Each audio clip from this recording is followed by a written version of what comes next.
Hello, good morning friends. कसे आहात तुम्ही? आय होप तुम्ही सगळे सुखी आणि स्वस्त असाल. मी दीपाली तुमचं मनापासून स्वागत करते माझ्या यूट्यूब चॅनलवर, ज्याचं नाव आहे @दीपाली रणदिवे. आणि फ्रेंड्स, आता वाजलेले आहेत सकाळच्या 8:30 आणि अनुष्का तर गेली आहे कॉलेजला आणि वैभवची मात्र शाळेची तयारी चालू आहे. त्याची शाळा काही एवढ्या लवकर नसते. तो 11 वाजेपर्यंत निघतो शाळेमध्ये, म्हणून त्याची तयारी मात्र आरामात चालते. आणि आता वैभवला नुकताच मी नाश्ता वगैरे दिला आणि त्यानंतर मी ते बाल्कनी वगैरे धुवायला आली आहे. बेडरूमची बाल्कनी धुवून घेते फर्स्ट आणि त्यानंतर मग किचनची बाल्कनी आणि हॉलची बाल्कनी धुवून घेते. आणि गावावरून आलो होतो तेव्हापासून म्हणजे मला बाल्कन्या वगैरे धुवायला काही वेळ भेटला नव्हता. अनुष्का तसं तर म्हणजे लादी वगैरे पुसताना अनुष्का हे बाल्कन्या पुसून घेत होती, पण अशा प्रकारे व्यवस्थित असं धुवून घेतलं म्हणजे निरम्याचं पाणी वगैरे टाकून. हे जे रॉड वगैरे आहेत हे बाल्कनीचे, ज्याच्यावरती आपण हात वगैरे टेकवतो, त्याच्यावरती पण भरपूर अशी धूळ साठली होती. कारण गावाला जाऊन म्हणजे 4-5 दिवस झाले होते आणि तेव्हापासून म्हणजे याच्यावरती भरपूर अशी धूळ साठली होती. आणि त्यामुळे आज फायनली मी हे जे बाल्कनी आहेत त्या सगळ्या बाल्कन्या 2-3 बाल्कन्या आहेत त्याचे वॉटर वॉश करून घेतले. त्यामुळं एकदम म्हणजे आता क्लिअर वाटतं.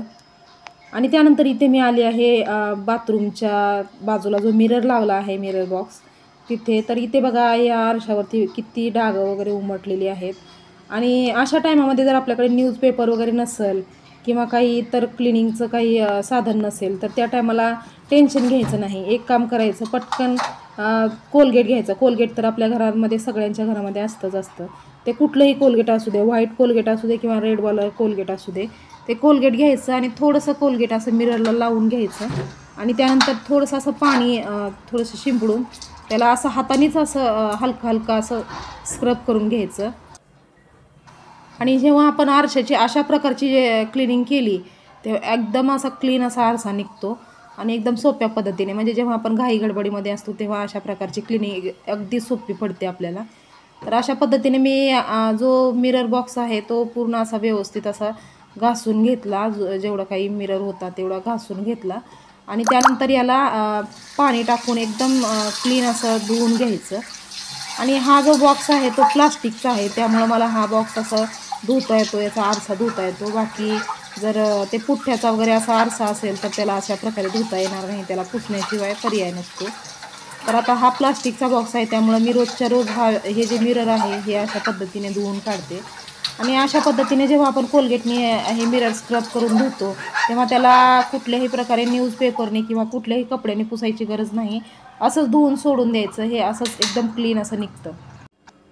आणि त्यानंतर कामं वगैरे झाल्याच्यानंतर मी बसली होती तेव्हा म्हणजे अचानक पाहिलं की पिंपल्स आले होते चेहऱ्यावरती.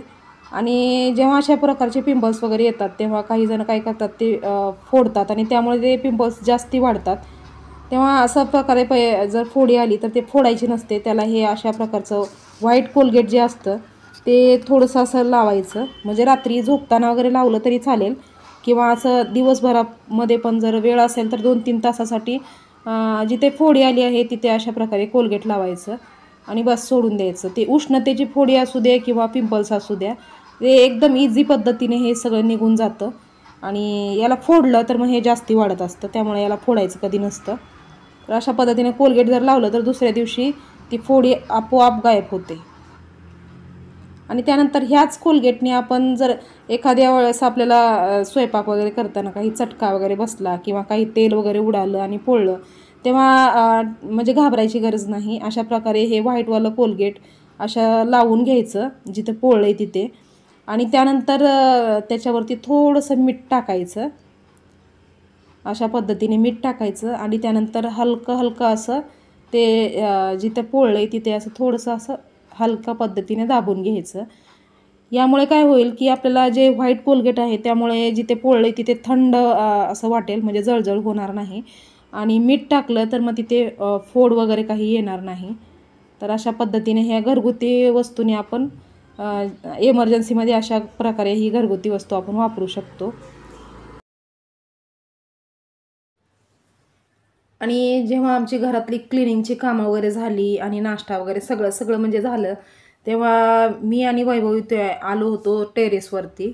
म्हणजे आमच्या बिल्डिंगचं जे टेरेस आहे तिथे गावाकडून आम्ही ज्वारी आणली होती 50 किलो. तर त्या ज्वारीमध्ये थोडेसे मिसकिडे वगैरे झाले होते. तर त्यासाठी हे मिसकिडे निघून जाण्यासाठी म्हणजे माझ्या सासूबाईंनी सांगितलं होतं की ज्वारी कमीत कमी 2-3 दिवस तरी असं उन्हामध्ये, कडक उन्हामध्ये वाळायला घाल.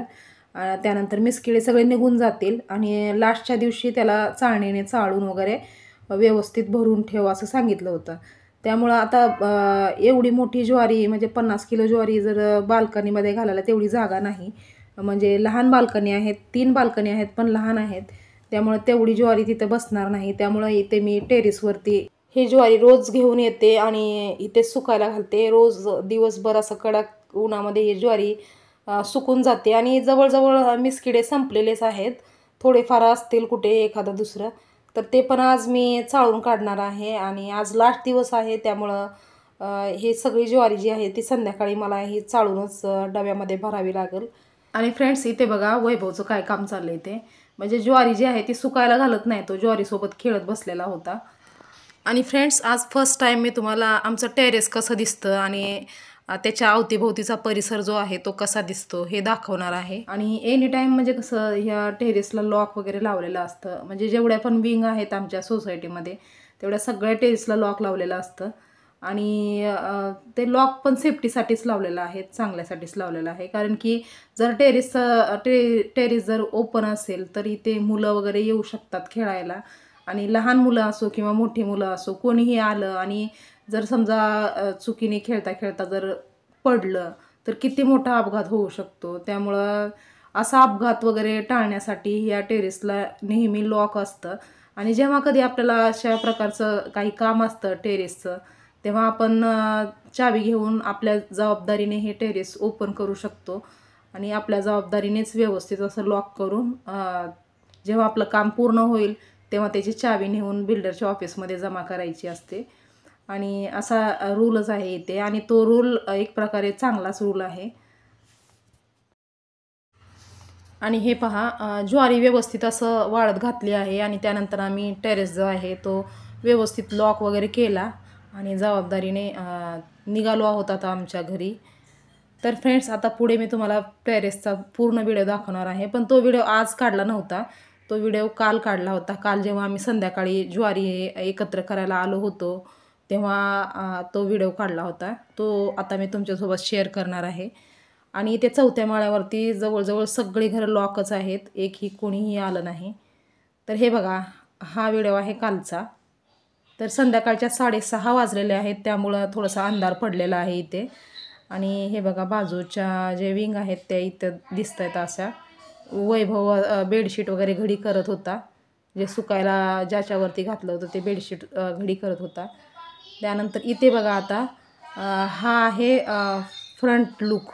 म्हणजे आमच्या विंगचा ना गेटच्या बाजूची जी साईड आहे ती अशी आहे. तर इथे बघा मुलांसाठी खेळण्यासाठी पार्क आहे आणि इथे बाजूच्या परिसर बघा ही बिल्डिंग वगैरे भरपूर बिल्डिंग आहेत आणि अशा पद्धतीने एकदम सुंदर असं दृश्य दिसतं इथे.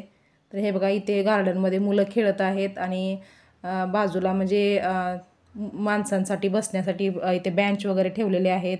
क्लब हाऊस आणि ए विंग आणि इथे गेट वगैरे दिसतोय आणि हा रोड जो आहे मेन रोड आहे तो पण इथून दिसतोय.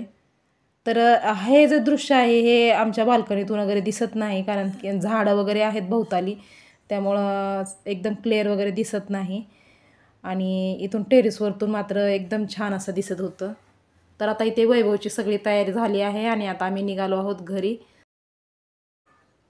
आणि आता सोबतच हा पण व्हिडिओ कालचाच आहे. काल दुपारी हा व्हिडिओ शूट केला होता. तर ही आमच्या विंगच्या पाठची साईट आहे आणि इथे बघा पूर्ण असं मोकळं मैदान आहे. इथे शेती वगैरे पण होते आणि त्यानंतर इथे पाठीमागे बिल्डिंग वगैरे आहेत आणि इथे डॅम आहे, एक मोठा डॅम आहे. तर इथे पण भरपूर पर्यटक वगैरे फिरायला वगैरे येतात आणि डॅमवरती पाहायला येतात. आणि फ्रेंड्स आजचा हा व्हिडिओ मी इथेच थांबवते. तर तुम्हाला आजचा हा व्हिडिओ कसा वाटला हे कॉमेंट करून सांगायला विसरू नका. व्हिडिओ जर आवडला असेल तर एक लाईक नक्की करा आणि चॅनेलवर जर नवीन असाल तर चॅनेलला सबस्क्राईब करायला विसरू नका. तर पुन्हा लवकरच भेटूया आपण नवीन एका छानशा ब्लॉगमध्ये. तोपर्यंत स्वस्त रहा आणि मस्त रहा. बाय.